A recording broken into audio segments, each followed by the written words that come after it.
What is going on, ladies and gentlemen? Good evening to all of you, and welcome back to the Rush Hour Sports Network. Of course, this is the NFL show, the show that we always have every single week, where we give you guys news, breakdowns, analysis, and of course, nothing but opinions and takes. It is yours truly, Jay Smooth, as always, and of course, joined with me, as always, is my co-host B Money. B Money, is great to have you back, sir. How are you doing? What's up? It's good to be back, man. Great stuff, A man. lot of Good. good sports going on out there. Absolutely, very good. A lot of sports going on out there. Shout out to Kansas for winning the national title. Shout out to North Carolina for ending Coach K's run in the Final Four. Thank you for that. For sure, for sure. NBA playoffs are about to start. Yes, sir. The Lakers officially got booted from the playoffs, so all the LeBron haters out there are in Wonderland right now. That's me. I don't blame you, man. Hey, the Lakers did not play well at all this year, so they deserve every bit of ridicule they are receiving right now.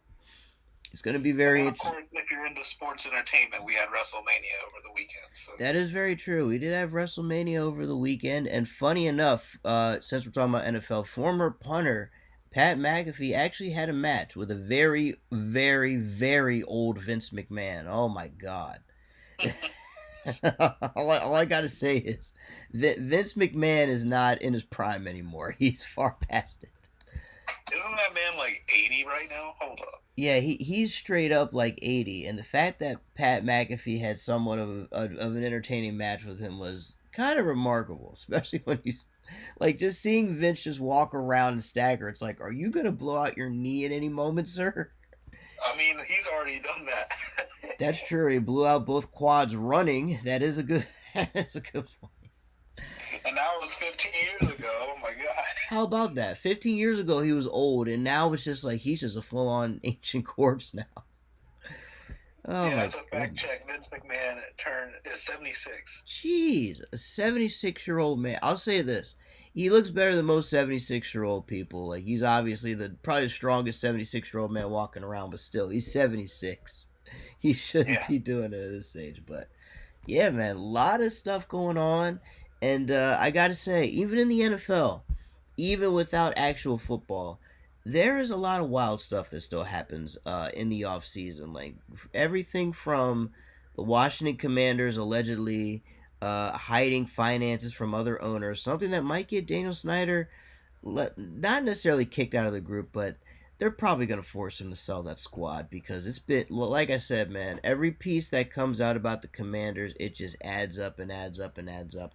And of course, I know you have some news to share about some stuff that went down. Not the biggest pieces of news, but news that is worth talking about, of course.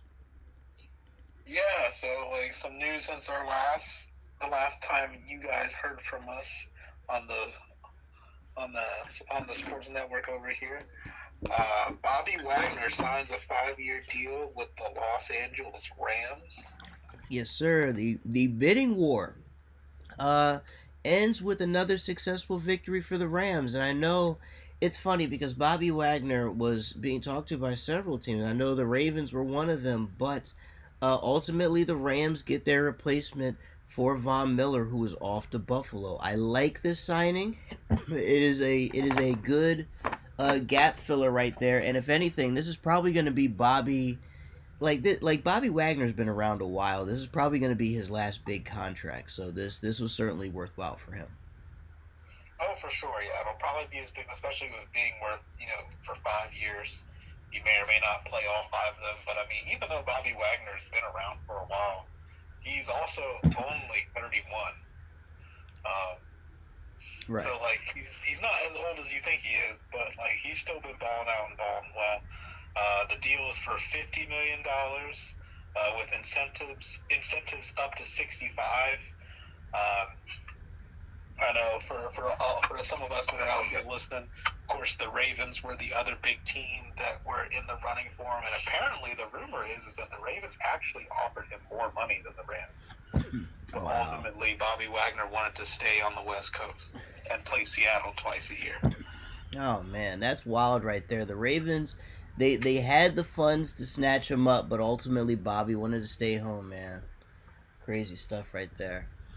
But hey, Good. It's a good signing for the Rams. They're certainly going to fill that gap that Von Miller left, and once again, man, the Rams are going to look to repeat here, and that's a good piece to have. But we'll see what they're going to do, though. We'll see how they hold up. For sure, for sure. Definitely. What other news do we have? Actually, I see a piece of news above the Bobby Wagner one. Funny enough. Moving on to some other things. Uh, Oh, can I throw this in there before you get to your next one?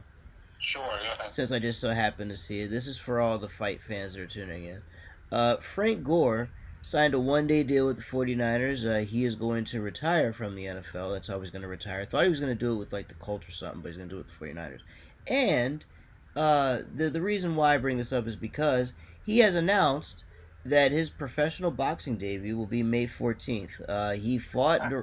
He fought Deron Williams, who is a former Brooklyn Net. I'm sure that name sounds familiar to you, former guard. Mm-hmm. They actually had an entertaining fight. Williams was actually the winner. He beat up Frank Gore for most of that. But Frank Gore, he put up a good showing in his boxing little exhibition debut. Now this is an official one. Apparently, he's fighting on oh goodness, Game Bread Promotions. Oh, I know who's hosting that, Mr. George Masvidal, Mr. Punch People outside of a steakhouse in Miami. Anyways, um, the opponent has not been announced, but he will be fighting on his 39th birthday, by the way. So just throwing that out there for all the Frank Gore fans. He's going to be boxing now. I hope to goodness he's fed to somebody around his age who's probably a former athlete looking to box as well. Just thought I'd throw that out there for the boxing fans out there. But anyways, Frank Gore, thank you for all the memories. But what else? What more important news, I should say, should we I get guess to? since you're throwing out retirements, I'll throw out a shout out to Whitney Merciless, Yes, sir. longtime outside linebacker, pass rusher, played for the Texans. I think he played for the Packers too at one point.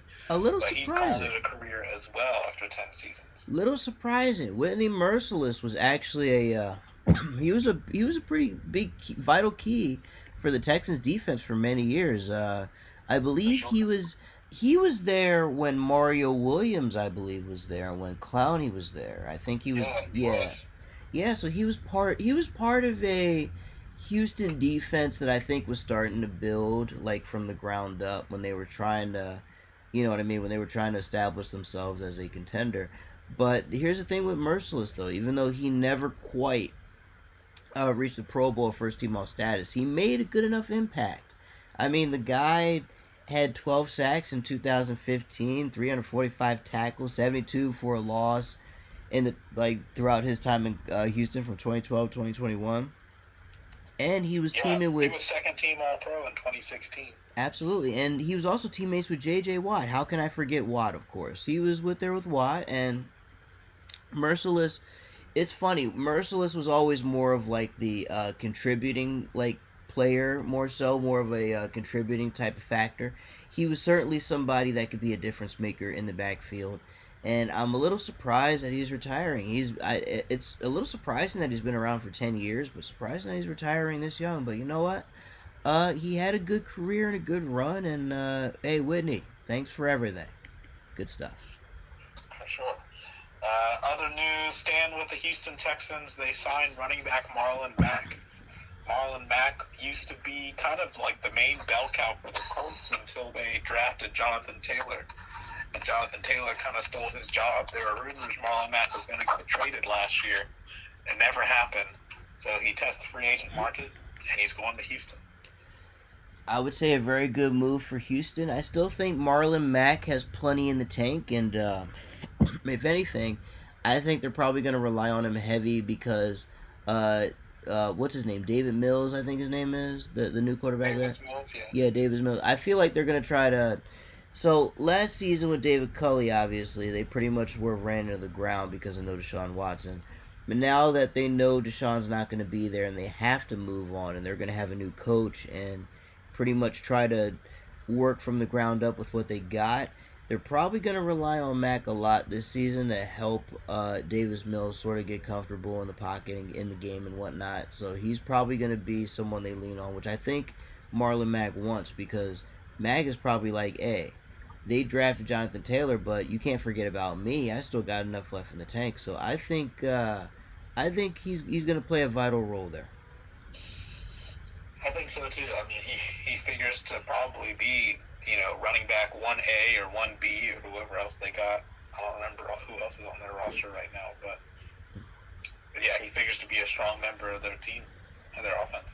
Absolutely. And by the way, you want to talk about a lot of transactions and moves.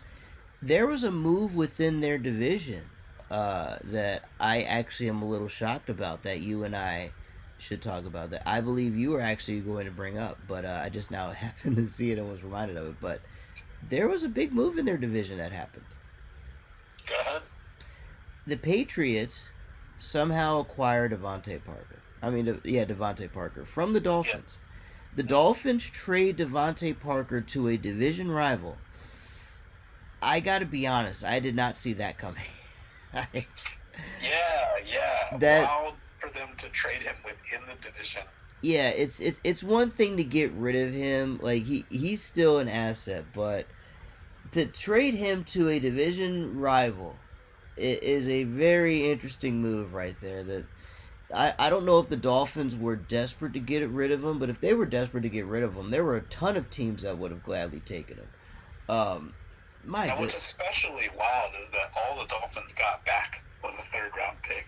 yeah, that literally all they got was a third round pick for the guy. When considering everything he's done, he's actually worth a little. He's actually worth more than that. It feels like they wanted to get rid of him, especially if that's all they got in return. Like that's crazy to me. Yeah, But I'm surprised I didn't ask for him. I mean, I know it's a situation for them in Miami now. They got Tyreek Hill, and obviously Jalen Waddle is there too. And then they got some other decent guys as role players. That Devontae Parker was just going to be too much money, so you knew they were going to trade him. But again, to the division, right, yeah, like wow. to the division is just like it's like really okay, like a really shocking move. Didn't see that one coming at all. I don't think anybody did, and quite frankly, the Patriots now acquire a quality weapon for Mac Jones. He now has a reliable receiver because before this, I can't say he had one that I could think of. Yeah, up in New England. Yeah. Yeah, up in New England, couldn't really think of one. Now Devontae Parker is going to be a big part of that passing game. That is a huge upgrade for Belichick and the Patriots. They're certainly going to be riding high after that one, man. Yeah, and they're going to get a Devontae Parker. He's still got 2 years left on the deal. So Mac Jones gets a receiver, a quality receiver, because Devontae's played well. And he's only 29, so in the prime still. Um, so Mac Jones is going to get a good target. Absolutely, a quality target indeed, man. And before we move on to our next article, I would like to give a special shout out to uh, one Jim Harbaugh and the University of Michigan for giving Colin Kaepernick the chance to throw some passes to draft eligible players in front of NFL scouts and personnel at Michigan spring game. I would like to thank Michigan for doing that because hey, the man needs to be in front of somebody. And let's be honest, when you look at all of the backup quarterbacks in the league right now, how many of them can you say are better than Colin Kaepernick on a skill level?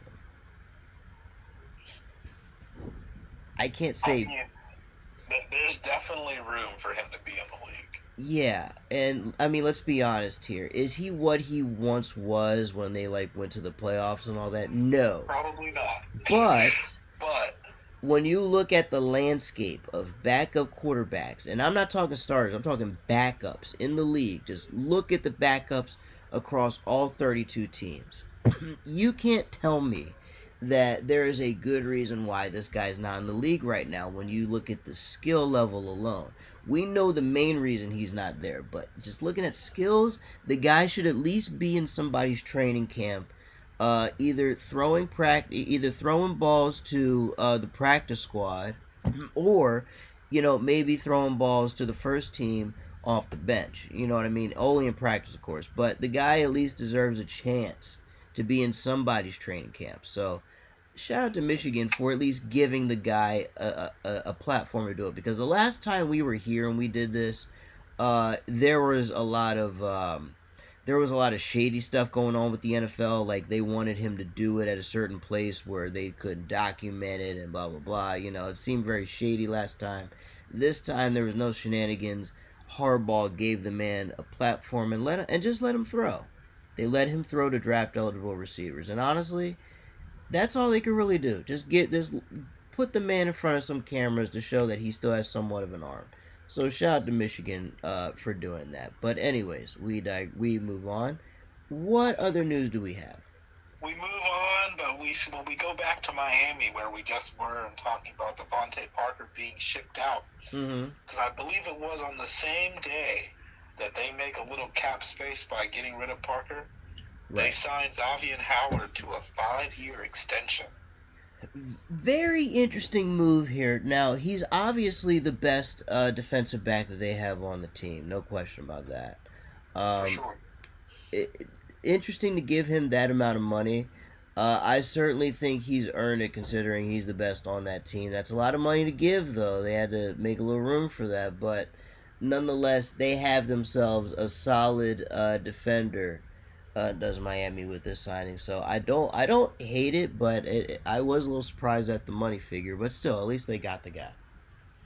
Yeah, the money figure puts them on average of about 25 million a year for the next 5 years. Which is a lot On for, average. yeah, that is a lot for a DB. Yeah, That is he will be. He is now the highest paid cornerback in the NFL. I was about to say, I was just about to ask you if he was, because a deal that big, I don't remember anyone, in terms of the secondary being paid that much money a year. So Howard just got paid big time, and honestly, the man has earned it. He's the best defender on that team, actually, when it comes to the secondary, and I'm pretty sure McDaniel he's gonna build up that defense a little more, and the defense was already great last season, and he was a big part of it was Howard. Now they keep that piece, and they're able to hold on to at least the nucleus of the defense because that's a guy you want back there who's gonna have a bit of a presence considering all the pieces they have. Yeah. So I'm certainly all the way with it. But what else do we have? That is a lot of money, by the way. I'm just looking at it now. Holy shit. Yeah. That is a lot of The money. final big extension is that the Buffalo Bills just today, the day of Hmm. recording, April 6th, uh, reach a 4-year extension with Stephon Diggs. And you know what? This is exactly what they needed to do, man. The Bills now have themselves a receiver all the way to the end of his career. It is a shame because as a Vikings supporter part time, it's a shame because Diggs should have been Minnesota for life, but because Kirk Cousins is such a terrible garbage time quarterback that drives out quality talent out of Minnesota, Stephon Diggs had to do what he had to do and go to Buffalo. And Buffalo now holds on to a vital piece. This man is going to be making $96 million over a span of 4 years, and every penny is worth it considering what he has done. He probably needs to have a much better season this year because I mean there's probably going to be there's I believe a part of him that feels a bit empty considering 2 years in a row the Bills kind of fell apart in the end. Kind of fell apart during the playoff run. So obviously they need to get it together. But at least Stephon Diggs will be in a spot where he wants to be for the remainder of his career. Because in Buffalo he's gonna win. If in Minnesota they were starting to win, but things were trending in the wrong direction. In Buffalo, he's pretty much going to be a winner all the way until the end of his career. So it's good for Stephon. Yeah, really good. And I, with that, we transfer into the draft section where I lead in with some big news that came about just a few days ago. oh yeah, talk And to that's us, a huge trade or pick swap between the New Orleans Saints and the Philadelphia Eagles. Um, man. Oh man, oh man. Coming out of this trade, the New Orleans, I'll just give the breakdown of what everyone gets. The New Orleans Saints now have the number 16 overall pick Yes, sir. in this year's draft, the number 19 overall pick in this year's draft, two Yes. first-round picks, as well as the 194th pick, which I believe is a sixth-round pick. You are So they correct. get two firsts and a sixth. That is amazing, man.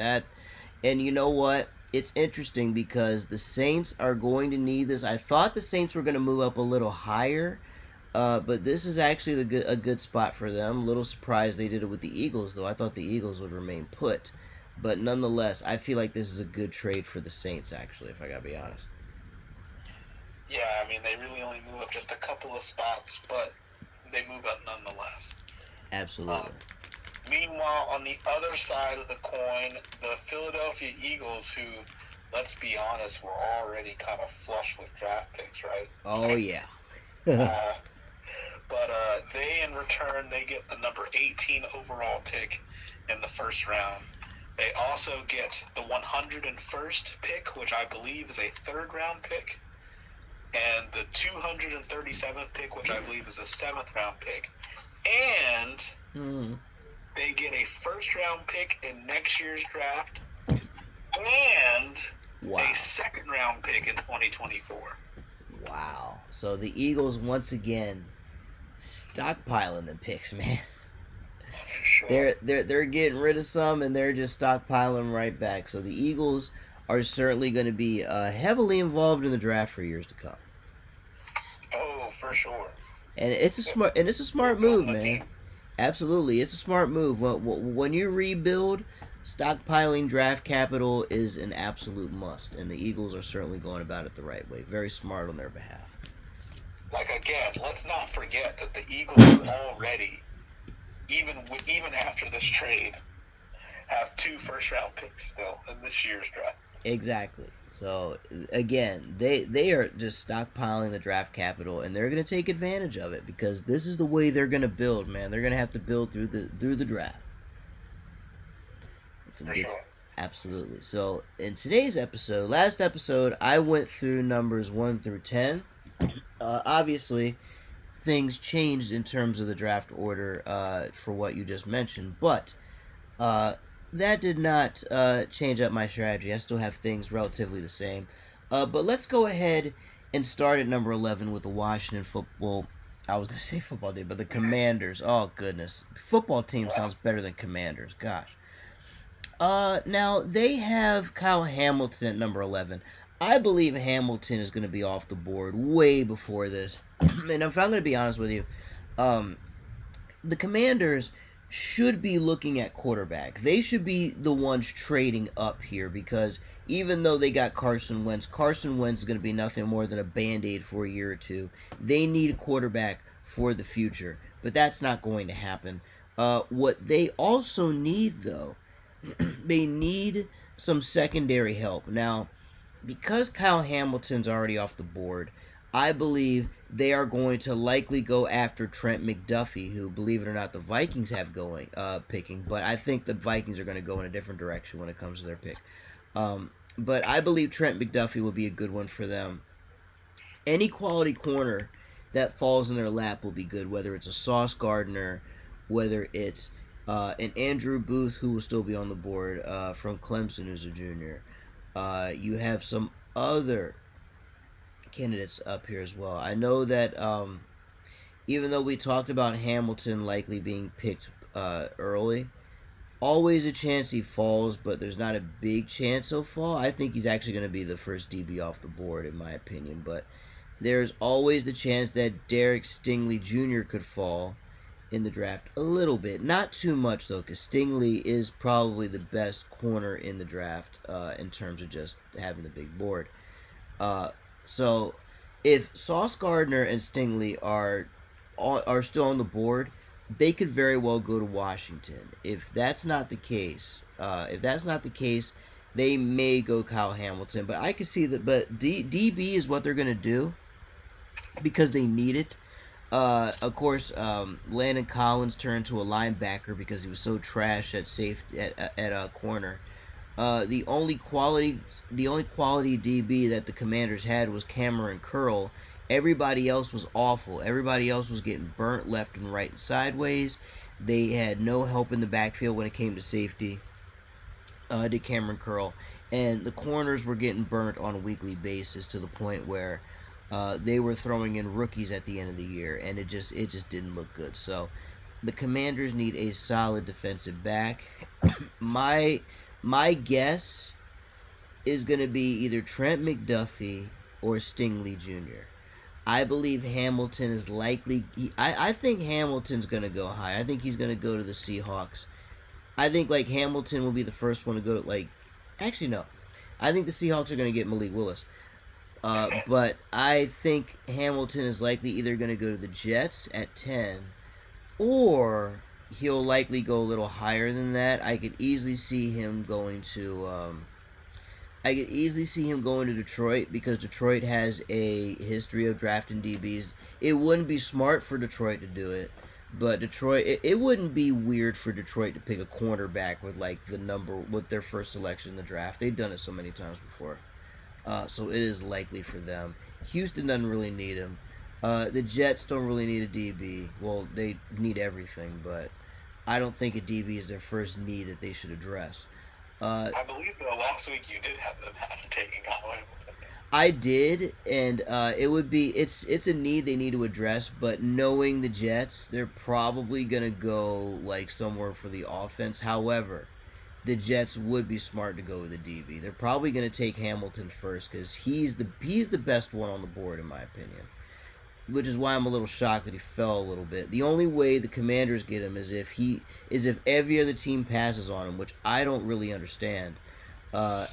It's weird though because all these teams need corners, yet somehow like on this mock he's fallen. But I think over here I think McDuffie's going to be the pick for the Commanders. If not McDuffie, it's probably going to be Stingley Jr. if he ends up falling. Maybe Sauce if he ends up falling, but they're definitely going to go DB. But my pick is going to be Stingley Jr. for the Commanders. So let's go with Stingley Jr. at 11. Number 12 is going to be Minnesota. I too see them going for the defensive side. However, I don't see DB as the need. They need a pass rusher. They need a pass rusher in the worst way because Everson Griffin is gone. Yannick Ngakoue did not pan out the way he was supposed to. My guess, they're going to go. They did sign Zadarius Smith though. They did sign Zadarius Smith, but the thing is, they need somebody on that front end. They need somebody like straight up on the line. And even though yeah, that's the like Zadarius is definitely going to get the pressure on the quarterback. Definitely going to be probably the better one on the team, but there is no question that the Vikings need to have a dominant front again because when they had a dominant front, that's when their defense was at their best. Like the secondary had an easier time covering receivers when the pressure was on the quarterback. And if they can get pressure, if the Vikings can go back and getting pressure on the quarterback, they will have a lot more success on defense. And I believe the best way to do that is to go with I would say an edge rusher. My pick would be George Karlaftis, who's from Purdue. Even though he's on this list as 19 going to the Saints, I believe the Vikings should go ahead and pull the trigger on him because here's my thing. Even though there's a chance Trent McDuffie could fall to them, there's a chance that another DB could fall to them, I would not address the DB thing automatically for them because even though they signed Patrick Peterson, who is very old and cannot be trusted, and Harrison Smith is also an old safety that can't be trusted, I feel like they can snatch a safety in the second round. I feel like maybe second, third round is where they should go for secondary. What they need to do first is fix that front end because if they don't fix that front end, they're going to be screwed when it comes to quarterback pressure because the only way the secondary performs well is if they have that front end pressure. So give me the dude George from Purdue at number 12 going to Minnesota. I think that would be the smart thing to do. Obviously, having a fresh corner would be good for the defense as well, but I think edge rusher is where they should look to first. Number 13. Now, here's a pick I agree with. They have Charles Cross, Mississippi State, offensive tackle. That's a pick I agree with because, let's face it, the Texans need to rebuild that line. Laramie Tunsil Is he even there anymore? He's not there anymore, is he? Let me fact check. I Yeah. believe so. While you Yes, while he is. you Oh, he is? Yes. Okay. So he is there. But he's been there a while. And he's probably it's weird. He has good productivity, but it's clear that he needs help on that line because he can't block everybody. They're going to need some sort of bruiser on that front end to help out with blocking and pass protection. I believe Charles Cross, he's a quality one from Mississippi State. Obviously, uh, when looking at highlights in Mississippi State, I didn't look at the offensive line, but I can tell you this: offensive linemen from the South are usually pretty good, and this one's a quality one, especially considering the numbers that his quarterback put up at Mississippi State. So, I think Charles Cross would be a quality pick at 13 for the Texans. Davis Mills will need all the protection he can get. Now, this is actually where I believe you could put your input in. I would like to hear your opinion. Our Baltimore Ravens pick at number 14. Now, here's my angle to this. there is there was a there was a concern with DaCosta that obviously we needed some bruisers on the defensive side of the ball that can stop the run as well as get pressure on the quarterback. Obviously, there's also the concern about Ronnie Stanley, and it's to the point where at the pre-draft press conference yesterday, Eric DaCosta mentioned that offensive lineman is in fact in play for their first pick in the draft. And that took a lot of people by surprise, a lot of pundits around Baltimore by surprise, but not me. Because I mean, and I think you can agree to this, we're at a point with Stanley now where we need to find somebody to fill that gap on a full-time basis because we can't rely on him. Yeah. We don't know what we're gonna get, man. We don't know if he's gonna be healthy. We don't know if he's gonna be able to stay healthy when he is healthy, you know. And at this point, we need not move on, but we need to find somebody to fill that gap. And if he just can't get it right, then we move on. But we need somebody to fill that space. Personally, I think the Ravens should look at an offensive lineman. Now, obviously, we don't have to go through names because at this point, any offensive lineman that is a first round quality is going to start day one. You can just pick whatever one you want. Same with edge rusher. But my question to you is, do you want the Ravens to look for an offensive lineman with the number 14th pick, or would you rather them go defense? Because the mock draft on here has Jordan Davis, defensive tackle from Georgia, but I still believe Tyler Lindenbaum, the center from Iowa, might be the move. Either him or another offensive tackle, possibly. If they're going to go defense, I don't hate the Jordan Davis move, but I think an actual edge rusher might be the way to go. What position do you think they should go with that 14? You see, the thing is for me is that I know, like, my knee-jerk reaction at the end of the season was that they needed offensive line. Yes. You know, obviously you talk about Ronnie Stanley, so there's the need to tackle, Yes. And all that. But then, the Ravens, they go out and they sign Morgan Moses. Yes. Which helps really on the right side, but, if you need him to move over to the left side because Ronnie Stanley's not healthy, maybe you can do that. Right. And then there becomes the question at center. The Ravens did not re-sign Bradley Bozeman. He ended up signing with the Carolina Panthers. Didn't mention that, but I'm mentioning it now. Right. So there is technically a hole there. Which is why I like Tyler in the spot. Yeah, absolutely. And I see the need there, but I no longer think still, for whatever reason, I feel like that's not going to be what the Ravens do. I wouldn't be surprised if they do. I do expect them to draft an offensive lineman within the first 3 rounds. I think the Ravens have 4 picks in the first 100 picks, and I expect for one of them to be offensive line. Yes. But I get the feeling that it's not going to be in the first round. And the main reason why is just because of the fact that even though Ronnie Stanley can't really be trusted, I feel like with the Ravens signing Morgan Moses and they're going to get Jawan James back as well, that they might feel like that they have the contingency plan to make do this year regardless. Interesting. Okay. And I have a feeling, as far as center goes, that there's a couple good candidates that the Ravens feel like could start at center that are already on the roster. That was the reason why they let Bradley Bozeman go for cheap, because the Panthers signed him for real cheap and was only a 1-year deal. That's true. Those two names, first person is Pat McCarry, who the Ravens, by the way, gave an extension to last year. Interesting. And a lot of people were scratching their head about it because he was mostly a role player, but they gave him an extension anyway. Yeah, that was so a little I feel surprising. like low-key, that's the Ravens' plan, is that he's going to be the starting center. Otherwise, they wouldn't have given him an extension.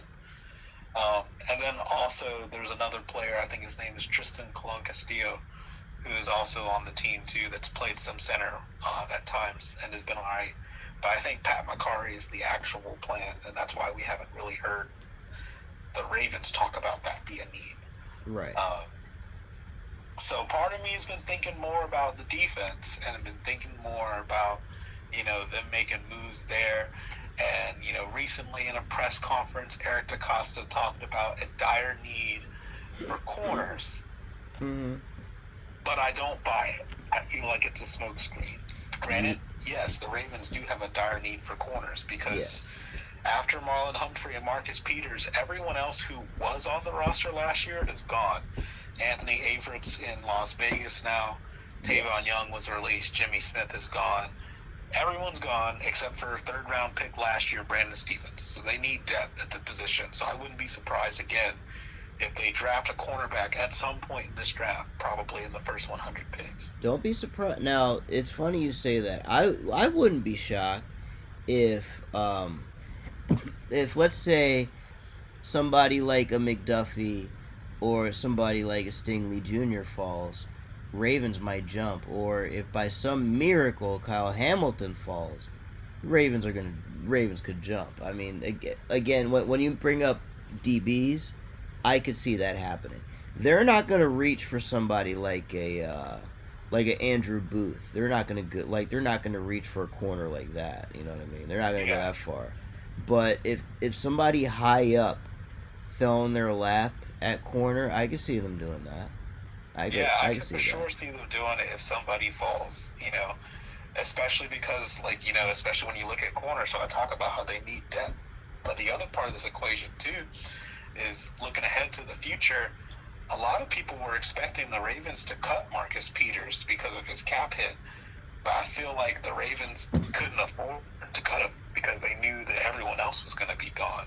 Yeah. So you got to think that they're thinking ahead of all right, well, Marcus Peters is most likely definitely not going to be here next year. He's lucky he'll be here this year. We're lucky. But he definitely won't be there next year. So they need to have a contingency plan, maybe if someone are already being developed for that. So that could be a pick too. But this all leads me to where I think the Ravens will draft, which actually is in line with the mock drafts, which is them going for specifically an interior pass rusher, defensive tackle. The Ravens haven't really had a notable impact player at that position since the days of Haloti Ngata. Exactly. And the Ravens have struggled with pass rush, particularly from the inside and getting a push in the pocket. We've had Calais Campbell the last couple of seasons holding it down, but he's 35, and he's also a free agent. There's no guarantee if he's going to be back. The Ravens also have Derek Wolfe on contract, but he turns 33, I think, next month. Yes. And he's entering the last year of his contract, and I would not expect for him to be back after that either. So the next player you got down the list is Justin Matabike, who they drafted 2 years ago in the third round, but I don't think he's really developed into a true impact player yet. He's got 2 more years to do it, but he's not there yet. Right. But so I think this is the most logical position where the Ravens might want to look to get sort of a franchise player at that position while they have an opportunity here drafting in the teens. And you know what?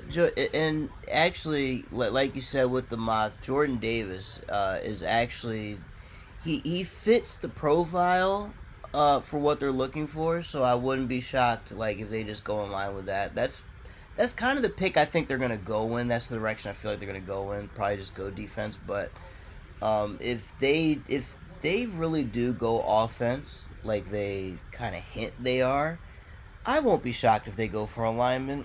But offensive lineman, defensive lineman, I think is where they're gonna go. A corner would surprise me a little bit though, but only if. But my thing is this: if the right corner falls to them at 14, it'll make sense. Like let's say For sure. like Yeah. by some miracle it's a Hamilton or Sauce Gardner, Stingley Jr., somebody like in that class. Absolutely, McDuffie. I think even McDuffie. I think they might go for it because McDuffie's got some. He's got some good intangibles on him.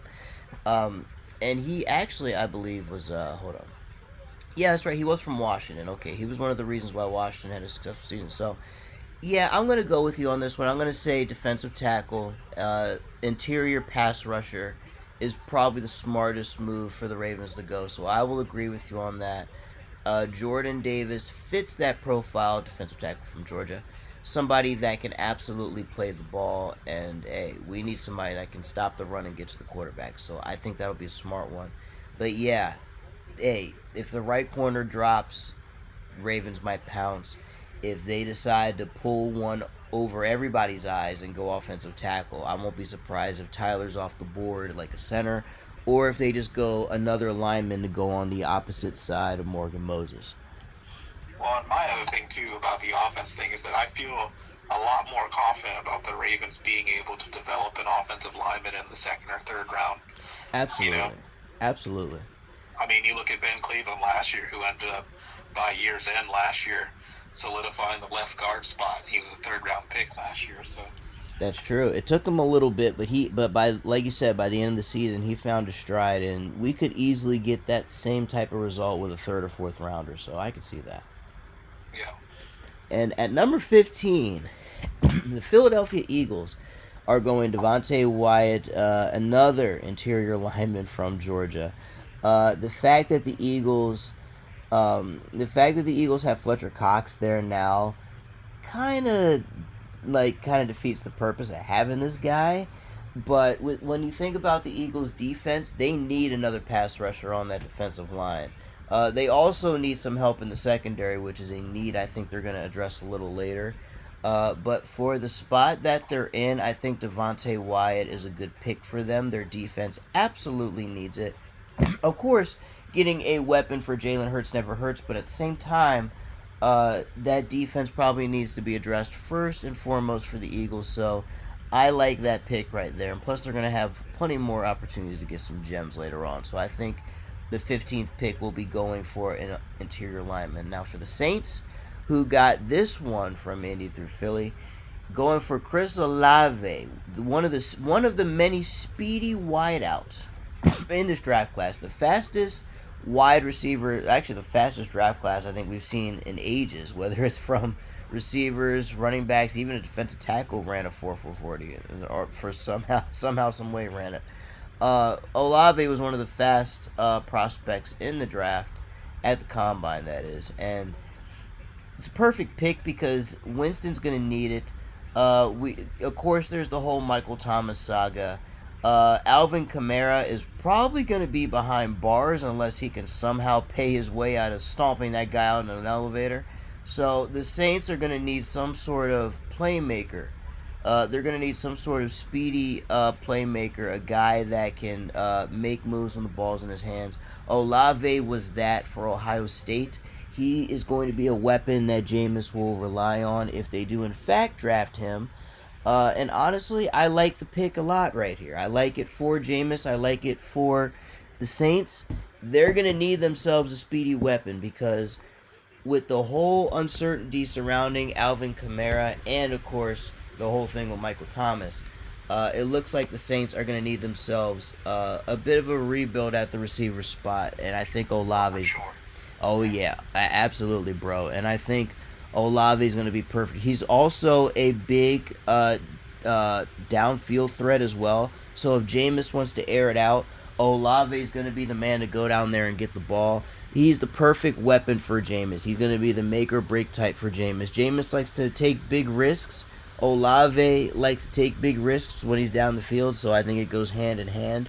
Perfect pick at number 16. Now, number 17. Let's go to LA. Now, the Chargers already have an established offense. But what they need is now more pass protection for Herbert up front. And I think Trevor Penning fits that bill, offensive tackle from Northern Iowa. Another Iowa offensive tackle that I believe is day one ready. He's not University of Iowa, but he's Northern Iowa. But still, he is somebody that I think is good. The Chargers already had Rashawn Slater in last year's first round, who was an offensive rookie of the year at the offensive tackle, at the left tackle spot. Now you bring in Trevor Penning, who you can probably shift over on the right, and you have yourself now solid pass protection for a quarterback who, quite frankly, is going to be the franchise piece for this this current Chargers squad right here. So, yeah, give that man some protection. Plus, Trevor Penning is going to be big in the run protection as well. So I say number 17, go ahead and pick him. I actually agree with the mock here. Now 18, again for the Eagles. This is another pick from New Orleans. This is the one where New Orleans and Philly did a little swap.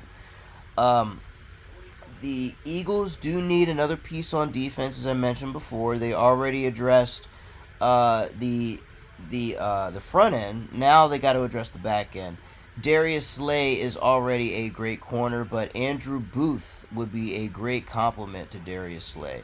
He is somebody that can actually start day one. And what's very interesting about this is that he can play very well in the zone, and he has a good coverage style that Philly likes. Now, granted, the Eagles probably need a linebacker a little bit more, to be honest. Like, if they went after Devin Lloyd, like if they went after a Devin Lloyd first, I wouldn't be shocked, because they kind of need a linebacker a little more than they do a DB, but DB is still a big need because Darius Slay needs some help back there. He's literally the only safety that's worth a damn on that team. Well, the only DB worth a damn on the team. So if you bring in Booth, that's a good compliment, because he was an excellent shutdown corner in Clemson. But if they were to go linebacker, expect the name Devin Lloyd to come off the board, because Devin Lloyd is going to be a quality linebacker and exactly the type of one that Philly needs. So 18, I like the pick, but don't be surprised if they go linebacker. If they do, Devin Lloyd will be off that board. Now 19, I said this edge rusher may be going a little earlier. Now, let's say the Ravens decide not to go edge rusher specifically, but interior pass rusher. Then this guy will be going to the Saints. George will 100% go to the Saints if the Ravens do not go edge rusher full on. If they do, expect this guy off the board early. If not, George will certainly be it. Let's see. Marcus Davenport, of course, obviously. He's had the health problems. And Cameron Jordan's had a great career in New Orleans, but who the hell knows how much longer he has. So a guy like this is going to be perfect for that defense, especially a defense that needs a little bit more, not too much more help on the front end, but having a guy like this at the edge is certainly going to help when it comes to getting pressure on the quarterback. So I like that move. Now, this is shocking to me at number 20. We have two more picks left after this. The Steelers, this mock draft has Kenny Pickett going to the Steelers. Now, remember when I told you that Kyle Pickett had small hands, and as a result, he wears gloves on both hands? Remember when I talked about that? Yeah. Well, as it turns out, it has a lot of draft experts scared as hell. And they're so shook by this man's tiny, tiny little hands that they have pushed him down draft boards, and they now have him going late in the first round. Remember, I had this man going to the Panthers at, I believe, number 6. Mock drafts now have this man going to the Steelers at number 20. I think that is bullshit. That is hogwash. And quite frankly, I don't think Kenny Pickett's going to drop that low. You know why? Because let's say Kenny Pickett doesn't go to number 6. There are so many teams that would take him. The Washington Commanders are crazy enough to go after him and cause a QB controversy in DC. I could easily see the man being picked up. Let's see. I'm just going to scroll up real quick because I need to see some of the other teams. Maybe the Texans will bring that man in if they don't like Davis Mills a lot. Or if they really, or let's say the Vikings are fed up with Kirk Cousins. Who knows? Maybe they'll pick up Kenny Pickett if he were to somehow drop that low. Kenny Pickett is one of those players where if he drops low, you have to get him.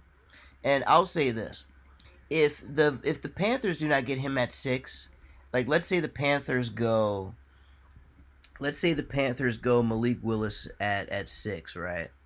Let's say they go Malik Willis at 6, which is what I think they'll probably do.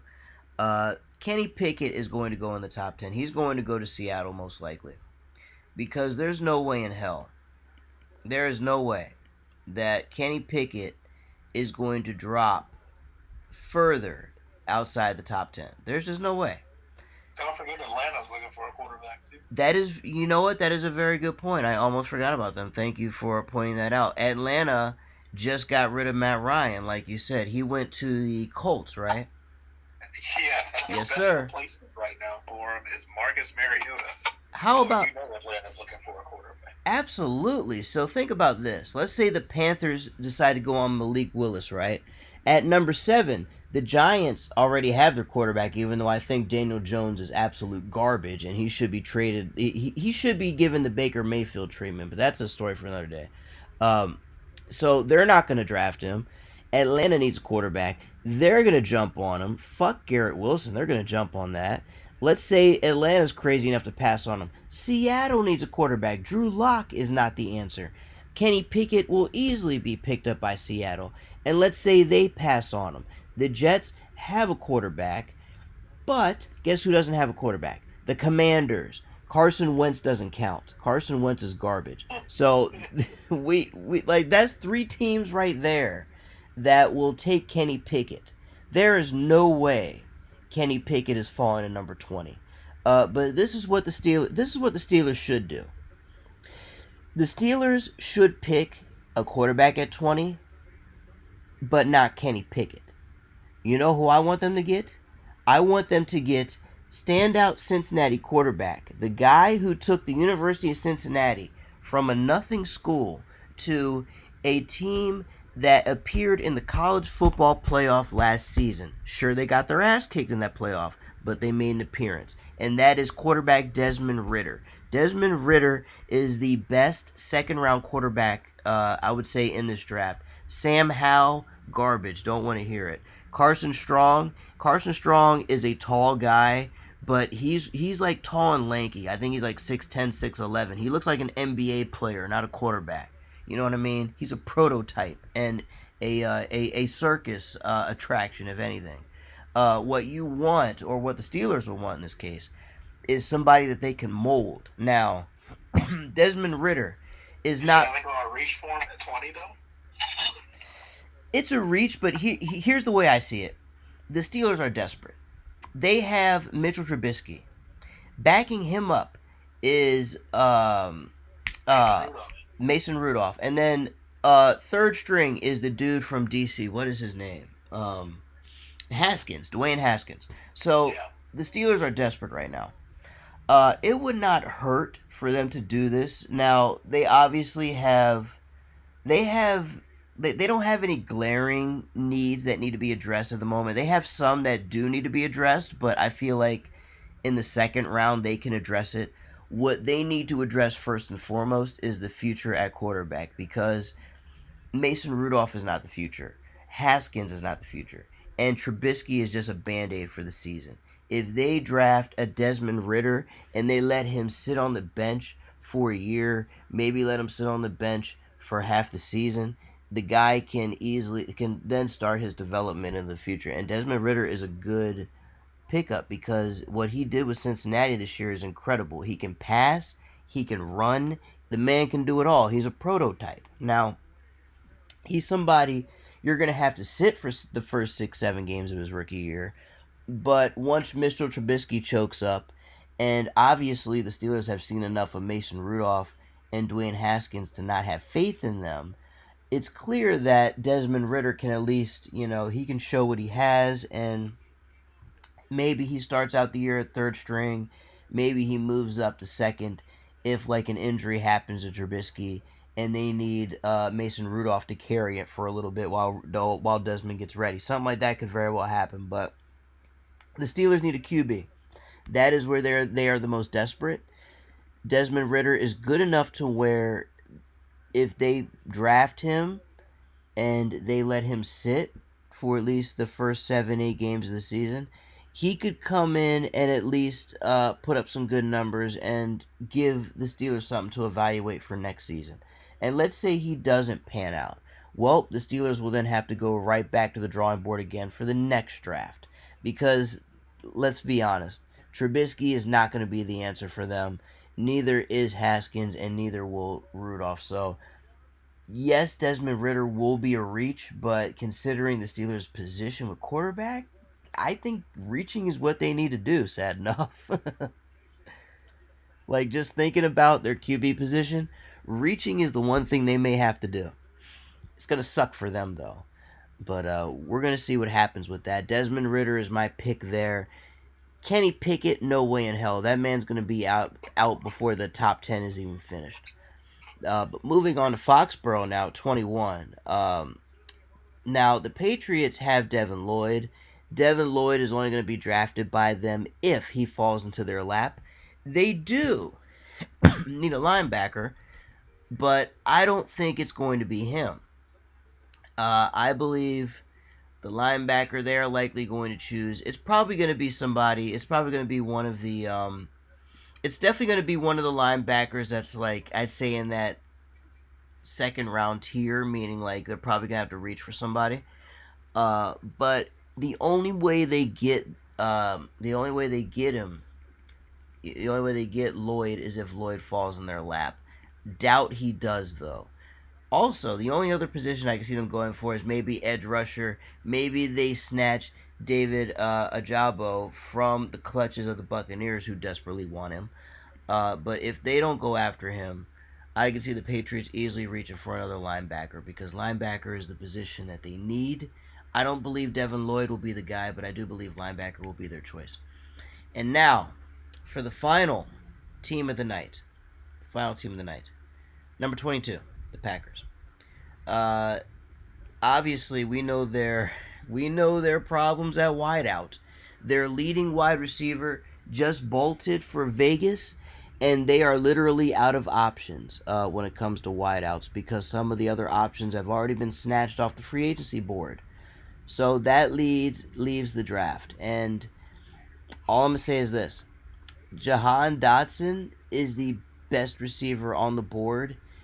After Olave, he's going to be a good option. The other option I can see them doing is Drake London, who the Cardinals are actually projected to pick, but I'll be talking about the Cardinals next week on the next episode.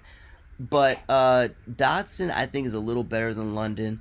Dotson is going to be, he's probably going to be the guy that Rodgers may have to lean on to be that top choice. That is, if they don't land a veteran receiver in free agency. The Packers are rumored to be making some moves toward a free agent wideout, but if that does not pan out, Jahan Dotson is certainly a quality pick for them because, unfortunately, with that expensive contract of Rodgers, it came at a price, and Devontae Adams' contract and his position on the team was sacrificed as a result of that payment. So now the Packers are forced to go back to the drawing board. This guy is not a reach of a pick. He's actually a quality pick for that spot. One of the better receivers in the first round. And if the Packers were to go anywhere outside of wide receiver, I think it would be a mistake. So Dotson, hope you're the one picked up. And folks, with that being said, that is picks number 11 through 22. Now, I will go through 23 through 32 next week. Remember, folks, the draft is not far away. Let me get the official draft date. Unless, do you know it off the top of your head, by the way, B-Money?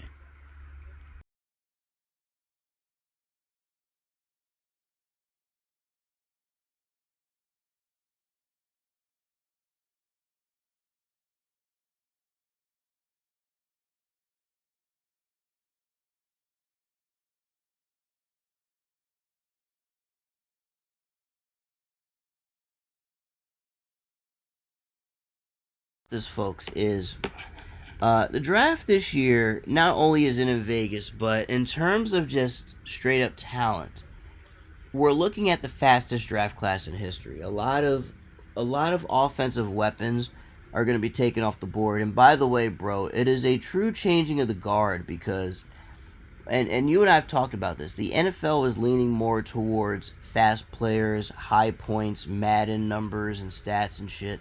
So we're gonna see a lot more speed fall off these draft boards in the coming years, and this year is a good example of it. I've never seen so many corners, wideouts, even edge rushers and linebackers that have been that are this fast and this quick at their positions. It's absolutely mind blowing to see, and it's going to be interesting because everyone's now going to have a brand new weapon. Every team's going to have a new weapon by the end of the first round in some way, shape, or form. So, a lot of exciting stuff there. Is there anything you would like to close with before we head out here for the week? No, I mean we've already gave our shout outs. We did our shout outs at the beginning of the show this time. That's true. So no, we're good. We're good. Absolutely, man. Absolutely. And folks, we thank you all for hanging out with us tonight and for listening in. And next week, ladies and gentlemen, not only will we give you more news, I will reveal the rest of the Smooth Money Mock Draft 1.0, where we will go through picks 23 through 32. Well, it was supposed to be 22 to 32, but I gave you 22 tonight. I'll go through it again next week, actually, because who knows? We might get another transaction next week because, hey, money, you know how the draft works. The closer we get, the more teams like to trade away these draft picks randomly. That's true. So you never know. It's funny. The last time we did this, a lot changed in terms of the draft order and everything. So next week, who knows what the draft order is going to look like? There's a good chance I may have to do the 22nd pick all over again because maybe the Packers cut some sort of deal. You never know. But folks, keep it tuned right here at the Rush Hour Sports Network to find out. For B Money, it is yours truly, Jay Smooth. We appreciate you all for being here. Next week, folks, we give you the remainder of the Smooth Money Mock Draft 1.0, as well as the rest of the news around the league. And until then, ladies and gentlemen, B Money and I are out. Enjoy yourselves. Enjoy your weekend. We will see you all next week.